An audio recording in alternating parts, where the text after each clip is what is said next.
Bonjour, nous voilà réunis à nouveau ce matin. Merci infiniment d'être au rendez-vous. L'homme, cet animal raisonnable, doté de langage et capable de sérieux et d'humour, voire même du pire. Les Grecs ont donné au monde cette idée. Des siècles plus tard, à Bagdad, les penseurs musulmans s'en sont emparés, l'ont traduit, réinventé, enrichi. Mais ce concept a-t-il survécu au temps ou bien a-t-il disparu dans les débats philosophiques? Ce matin, nous allons à la découverte de l'arrivée et de la disparition de l'homme en islam. Notre invité est le philosophe Ouari Touati. Bonjour Ouari Touati. Bonjour. Merci de répondre à notre invitation pour venir nous parler de cet ouvrage que personnellement, en le lisant, je considère que c'est un travail d'érudit. C'est un travail d'une profondeur, je dirais, rarement retrouvée dans la pensée contemporaine du monde musulman, puisque vous allez donc chercher dans les profondeurs de la pensée la quintessence de la réflexion sur qu'est-ce que l'homme. Alors déjà le titre en soi est un programme. L'arrivée de l'homme en islam et sa disparition d'Athènes à Bagdad. Le commun des mortels ne comprendrait pas que l'homme ait disparu, puisque nous le voyons en chair et en os. Qu'est-ce que vous voulez dire par, d'abord, l'homme naît et disparaît? L'homme dont il s'agit dans le titre, qui est un peu provocateur, c'est le concept. Le concept. L'homme en tant que concept. L'homme en tant que concept, ou comme disent les philosophes, en tant que dispositif conceptuel, parce qu'il implique beaucoup d'autres choses. Et saisi dans son universalité, et non à travers sa particularité qui fait de vous et de moi des humains qui se différencient les uns des autres et qui néanmoins partagent quelque chose de commun. Et donc, l'homme dont il est question dans le titre, c'est plutôt le concept qui est, comme vous l'avez dit, un concept grec que les penseurs dont les penseurs arabes et musulmans se sont emparés pour s'en servir, pour produire des discours à la fois religieux, mais aussi philosophiques et scientifiques, qui étaient tout aussi nécessaires à la société et à l'Empire, puisque nous sommes dans une culture d'empire, et que tout cela se passe essentiellement à l'époque abbasside. Alors, vous procédez par un renversement épistémologique, si j'ose dire, un renversement dans l'ordre même du savoir et des représentations qu'on a toujours de cette pensée arabe qui, vous dites, elle va tout simplement reprendre un flambeau grec, mais pour l'emmener vers un lointain philosophique, pour redéfinir la notion même de l'homme. Et vous le qualifiez d'abord, dans un premier temps, l'homme qui est vivant, qui est mortel, qui est pensant. Quelle est pour vous la définition que les Grecs ont donnée de l'homme et comment les Arabes se sont emparés à Bagdad pour le repenser autrement? Pour l'idée même de concept est quelque chose de fondamental dans la réflexion philosophique et scientifique, puisque le concept a par définition une vocation universelle. Il cherche à saisir, ou c'est un moyen ou un instrument au moyen duquel on essaie de saisir l'universalité de la chose, ce que telle ou telle chose a de commun n'importe où dans le monde ou dans l'espace, mais aussi dans le temps. Quand l'homme ou le concept d'homme est arrivé en islam à travers le grand mouvement de traduction gréco-arabe qui a commencé à la fin du 8e siècle et qui va se développer jusqu'à la fin du 10e siècle. Et mon idée, c'est que l'une des raisons majeures qui, sur le plan intellectuel, ont justifié cette idée d'appropriation d'un héritage culturel qui n'est pas celui de l'islam, qui n'est pas celui des Arabes. L'une de ces raisons-là est la nécessité ressentie par les penseurs arabes à un moment donné d'avoir un certain nombre de concepts. Et deux concepts fondamentaux leur étaient essentiels, celui de physique, d'avoir un discours sur la physique, c'est-à-dire sur le monde, et en même temps ce concept d'homme qui était essentiel et qui a d'abord été essentiel à la théologie avant de l'être à la philosophie et à la science. Alors, tout a commencé à Bagdad pour le monde arabo-musulman. D'abord, pourquoi Bagdad? Et puis, je vous pose la même question en même temps.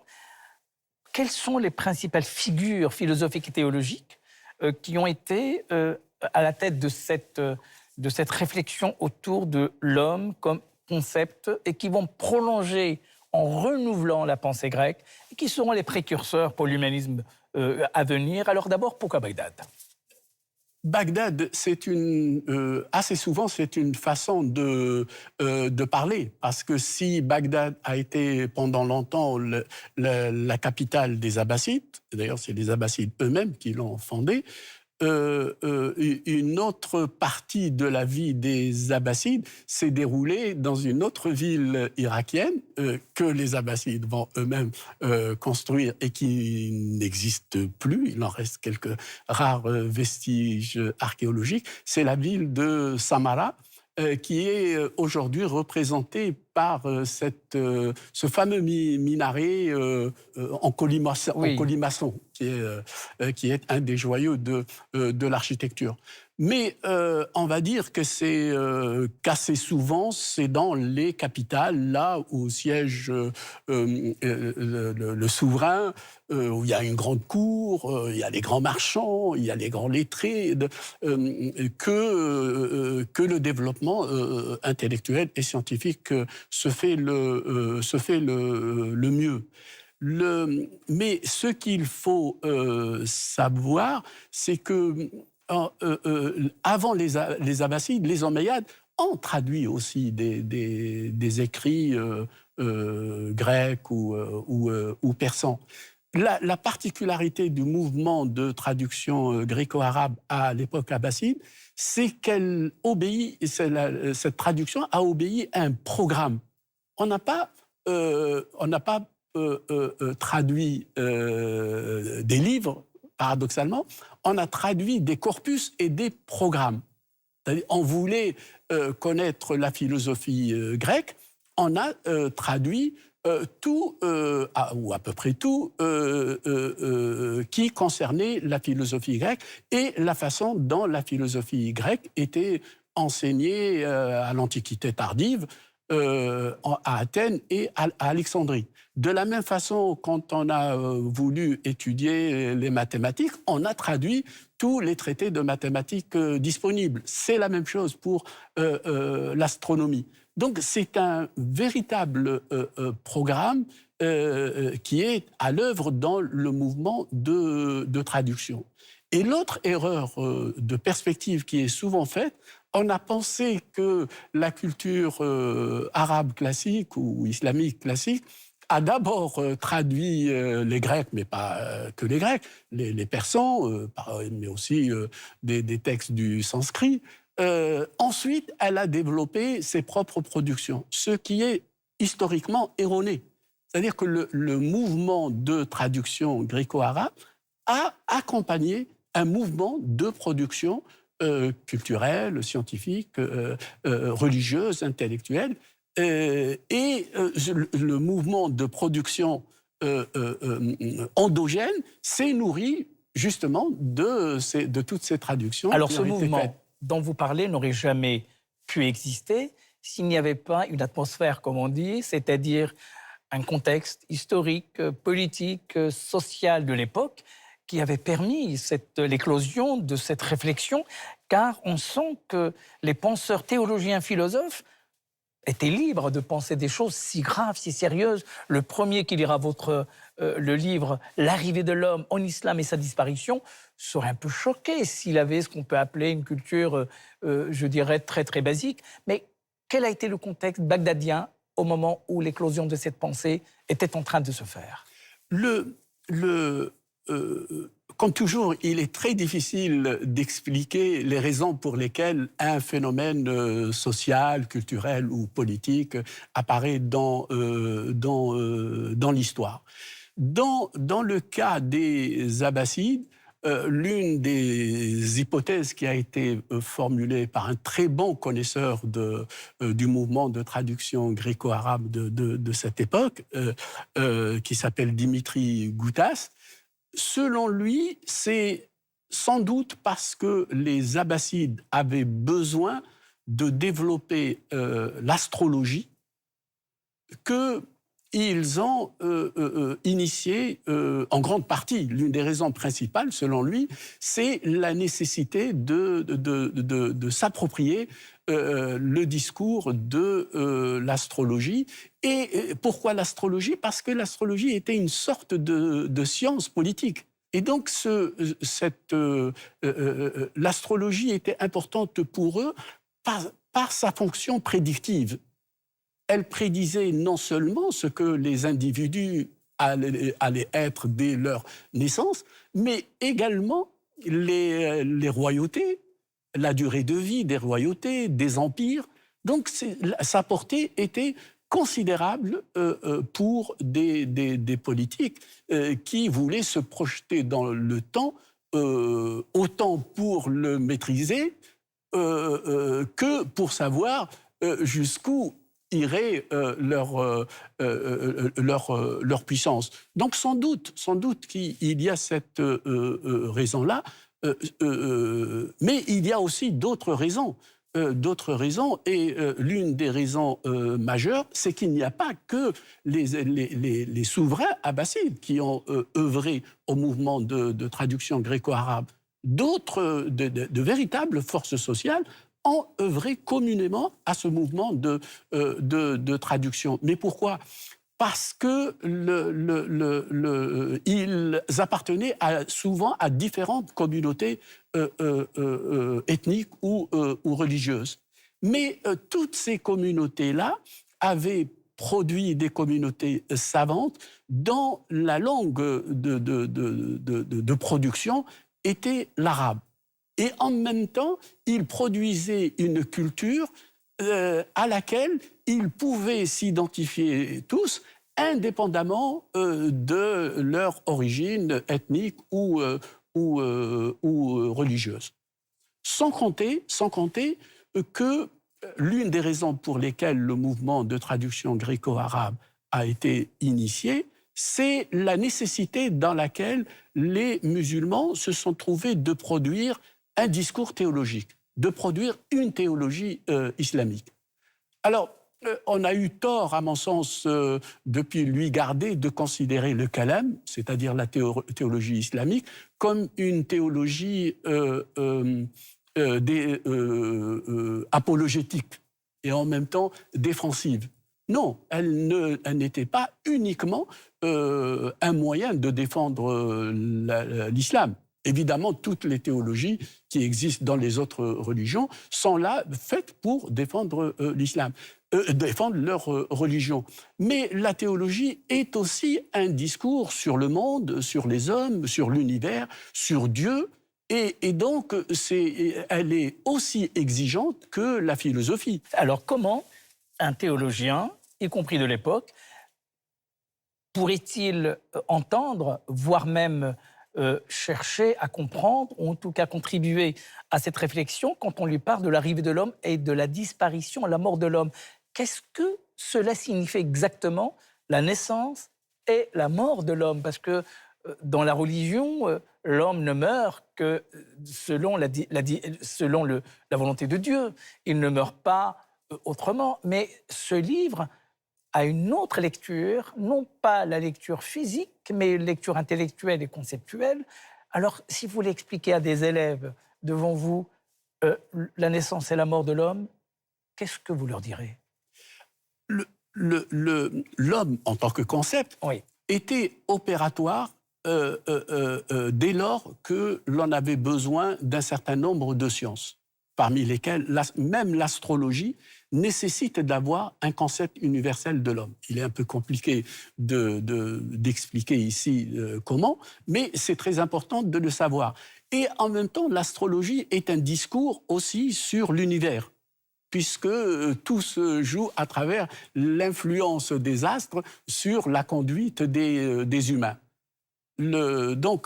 À la fois, l'astrologie nécessitait d'avoir une théorie physique, mais aussi une théorie anthropologique. D'un autre côté, les premiers théologiens sont des théologiens rationalistes. Les premiers théologiens musulmans sont en très grande partie des théologiens rationalistes. C'est-à-dire, concrètement? C'est-à-dire qu'ils appliquaient le principe de raison au discours théologique. Les Mu'tazilites, par exemple, les Mu'tazilites? Oui, ils ont développé un discours... Erwan Safa, ce sont de grandes... Ils ont développé, les Mu'tazilites ont développé un discours rationnel aussi bien sur l'homme que sur Dieu. Le discours rationnel sur Dieu a consisté à élaborer ce qu'on appelle d'un terme savant une théodicée, c'est-à-dire une doctrine dans laquelle Dieu est fondamentalement juste et bon. Donc il y avait besoin de philosopher pour produire une telle et de théorie. rationaliser. Et de rationaliser, puisque c'est déjà de dire le Dieu est juste et bon. D'un autre côté, cette théodicée nécessitait l'existence d'une anthropologie, c'est-à-dire d'une théorie de l'homme. Donc on a considéré que si Dieu était juste et bon, il laissait place à l'action des hommes. Il n'interférait pas dans les actes des hommes, ou tout au moins leurs actes volontaires. Cela signifie que ces premiers théologiens rationalistes ont développé un concept de l'homme qui lui accordait une autonomie. Et cette autonomie, selon eux, il l'a tiré du fait que l'homme était agent, comme il disait, fa'il, était agent de ses actes, sous-entendu ses actes volontaires. Et ces actes volontaires sont à lui. Il n'y a ni la nature, ni Dieu n'interfèrent dans les actes des hommes. D'où la notion de responsabilité de l'homme. D'où la responsabilité de l'homme. Et d'où, si j'ose dire, le côté comptable de la chose. On est comptable de ses actes devant les hommes et devant Dieu. Donc cette théologie-là permettait aux gens de croire ou de ne pas croire. Mais on est comptable de ses actes. Alors, ça, c'est une partie. Il y a une deuxième partie dans votre livre où vous expliquez qu'une des dimensions qui nous renseigne sur l'homme, c'est la différence avec l'animal. Et là, vous prenez appui sur des penseurs qui ont redéfini l'homme par rapport à ce qui n'est pas, c'est-à-dire l'animal. Alors, avant d'en arriver là, les théologiens rationalistes n'étaient pas d'accord avec les philosophes gréco-arabes. Ils n'ont pas, s'ils vont emprunter d'autres concepts à la philosophie grecque pour produire leur propre théorie de l'homme. Ils n'ont pas pris la théorie de l'homme qui était en usage chez les philosophes, qui définissent l'homme par son animalité, par sa rationalité et par sa mortalité.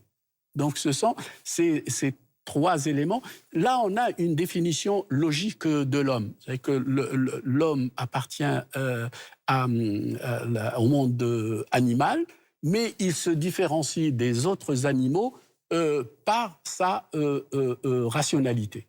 et il ne partage avec les autres animaux et les autres vivants, c'est-à-dire les plantes et les animaux, la mortalité, puisque tout vivant naît, croît et périt ou meurt. Eux, ils ont critiqué cette théorie, là encore on n'a pas le temps d'entrer dans leur critique, pour développer leur propre théorie de l'homme qui correspondait à leurs objectifs théologiques. Et donc, ils ont défini l'homme par sa vie, par la vie, et par la capacité. Et ils ont dit que l'homme est le vivant capable. Al-Hayy al-Mustati'. Donc, ce qui définit pour eux fondamentalement l'homme, c'est sa capacité. Et puis, il y a une autre capacité que l'homme a, que l'animal n'a pas, c'est le rire. Vous développez tout un passage sur le rire comme une propriété qui caractérise l'humain, car vous dites que l'homme a deux capacités, une capacité affolatoire et une capacité respiratoire, ce qui définit l'homme. Cette partie sur le rire est incroyable pour définir le concept de l'homme. Le rire, est une affaire sérieuse, très sérieuse. C'est pour cela qu'avant d'être une question philosophique, c'est une question théologique. Pour les théologiens ou les érudits religieux traditionnistes, donc qui récusent le rationalisme, ils ont une lecture du Coran qui est littéraliste. C'est-à-dire, quand Dieu, dans le Coran, on parle de la main de Dieu, pour eux, c'est une main. Sauf que, ou le rire de Dieu, et ils pensent que Dieu a une main, que Dieu rit. Sauf qu'ils disent, bon, c'est une main qui n'est pas comme les autres. Mais en même temps, ils disent que Dieu rit. Les théologiens rationalistes ont dit Dieu ne peut pas rire. Parce que pour que Dieu rit, il faudrait qu'il ait une structure corporelle caractéristique. Et ils appellent ça le binia. Or, cette structure-là, il n'y a que l'homme qui l'a. Parce qu'il a un appareil respiratoire, un appareil phonatoire, et puis il a un certain nombre d'organes qui, physiologiquement, lui permettent de rire et ne permettent pas à d'autres animaux de le faire. Donc, de ce point de vue-là, on ne peut pas dire que Dieu rit. D'un autre côté, seul celui qui s'étonne rit. Donc, ils ont développé cette théorie du rire. L'étonnement et le rire, selon deux caractéristiques du concept de l'homme. Selon laquelle seuls les humains rient parce que seuls les humains ont l'étonnement. Et pourquoi seuls les humains ont l'étonnement? Parce que selon eux, seuls les humains sont rationnels, ont la raison. Et ça, donc, ce sont les Arabes qui l'ont développé. Qui l'ont développé. C'est une théorie, là encore, qui n'a jamais existé avant que les théologiens musulmans la produisent. On a un texte célèbre de Galien, qui est le grand médecin de l'Antiquité tardive, et qui a influencé, y compris les philosophes arabes et musulmans, dans laquelle il dit « Je ne sais pas expliquer le rire ». Et d'autres philosophes de tradition aristotélicienne, comme Thémistoüs ou Alexandre d'Aphrodise, ont eux aussi été incapables d'expliquer ce qu'est le rire. Malheureusement, il nous reste vraiment 1 minute parce que ce débat est tellement passionnant avec vous. C'est qu'il reste... Oui, rapidement. C'est important parce que cette théorie du rire, développée par les théologiens rationalistes, est reprise par les philosophes, et notamment par Avicenne. Et quand Avicenne, sa grande encyclopédie philosophique du Shifa, la guérison, est traduite en latin, cette théorie-là a été reprise par des humanistes italiens au XVIe siècle. On va ensuite la retrouver chez Descartes et on va la retrouver chez Hobbes. Et à travers Descartes et Hobbes, elle est introduite dans la culture européenne. Autrement dit, l'humanisme de la Renaissance, qui deviendra une des marques de l'Europe, s'est inspiré directement. C'est pour ça que je dis l'homme moderne a une part en lui-même qui est arabe. Eh bien, écoutez, c'est passionnant. Nous reviendrons sûrement parce que vous publierez bientôt un autre ouvrage, celui de Jean Léon l'Africain, concernant l'humanisme. Nous reviendrons avec vous sur cette question. Avant de conclure, prenons un instant pour votre rendez-vous habituel avec le Coran, suivi d'un conte de Fanta Dramé dans Esprit et Lumière. Bismillahirrahmanirrahim. إن في خلق السماوات والأرض واختلاف الليل والنهار لآيات لأولي الألباب الذين يذكرون الله قياما وقعودا وعلى جنوبهم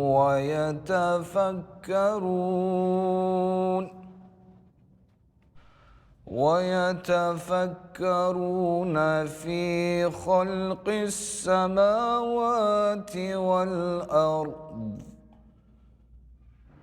ربنا ما خلقت هذا باطلا سبحانك فقنا عذاب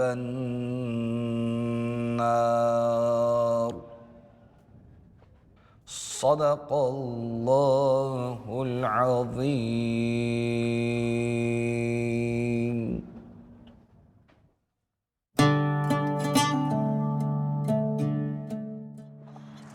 Un jour, Moulay Nasruddin rêvasse au bord d'une rivière, adossé à un arbre.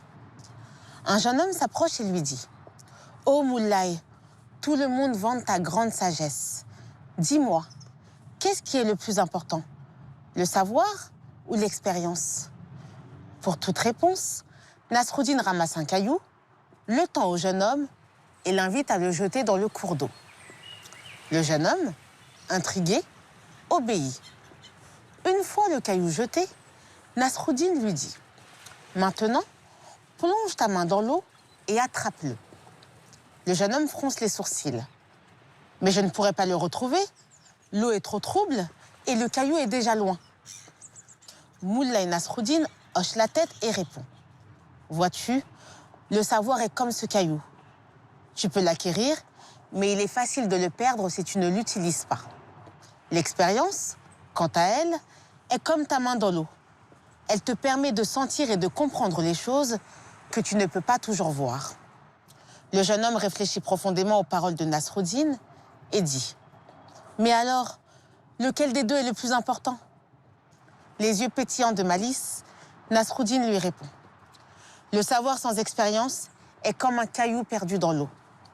L'expérience sans le savoir, c'est comme chercher sans avoir de but. Les deux doivent travailler ensemble, car l'un enrichit l'autre. » Merci, Warid Touati, de nous avoir accompagnés en cette matinée pour nous parler de votre ouvrage, L'arrivée de l'homme en islam et sa disparition d'Athènes à Bagdad, aux éditions Vrin. Merci de nous avoir accompagnés. On se retrouvera dimanche prochain pour un nouveau numéro de l'émission Islam. D'ici là, prenez soin de vous et des autres. La matinée, les chemins de la foi se poursuivent. Vous pouvez consulter nos programmes sur la plateforme France.tv. Je vous souhaite une très belle semaine. À dimanche prochain. Au revoir.